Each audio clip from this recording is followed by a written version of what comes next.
Golf ബോളുകളിൽ കാണുന്ന ചെറിയ കുഴികൾ വെറും അലങ്കാരത്തിനല്ല. ഒരു ഗോൾഫ് ബോളിന്റെ പറക്കലിന് ഈ കുഴികൾക്ക് വലിയ പ്രാധാന്യമുണ്ട്. തുടക്കത്തിൽ ഗോൾഫ് ബോളുകൾ മിനുസമുള്ള പ്രതലത്തോടു കൂടിയവയായിരുന്നു. എന്നാൽ പിന്നീട് കളിക്കാർ അടിച്ചപ്പോൾ കേടുപാടുകൾ സംഭവിച്ച ബോളുകൾ കൂടുതൽ ദൂരം പറക്കുന്നതായി ശ്രദ്ധിച്ചു. ഈ നിരീക്ഷണമാണ് ഗോൾഫ് ബോളുകളിൽ കുഴികൾ നിർമ്മിക്കാൻ കാരണമായത്. ഒരു ഗോൾഫ് ബോൾ മിനുസമുള്ളതാണെങ്കിൽ അത് വായുവിലൂടെ പോകുമ്പോൾ അതിന്റെ പിന്നിൽ വലിയ വായു ചുഴലി രൂപപ്പെടും. ഇത് ബോളിന്റെ വേഗത കുറയ്ക്കും, കൂടുതൽ ദൂരം സഞ്ചരിക്കുന്നത് തടയുകയും ചെയ്യും.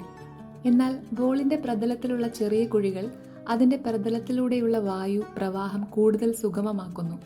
ഇത് ബോളിന്റെ പിന്നിൽ രൂപപ്പെടുന്ന വായു ചുഴലിയുടെ വലിപ്പം കുറയ്ക്കുകയും വായുവിന്റെ പ്രതിരോധം കുറച്ച് കൂടുതൽ വേഗത്തിൽ സഞ്ചരിക്കാൻ സഹായിക്കുകയും ചെയ്യുന്നു. കൂടാതെ കുഴികളോട് കൂടിയ ബോളിന്റെ കറക്കം അതിനൊരു ലിഫ്റ്റ് നൽകുകയും കൂടുതൽ സമയം വായുവിൽ തങ്ങി നിൽക്കാനും കൂടുതൽ ദൂരം പറക്കാനും സഹായിക്കുകയും ചെയ്യുന്നു.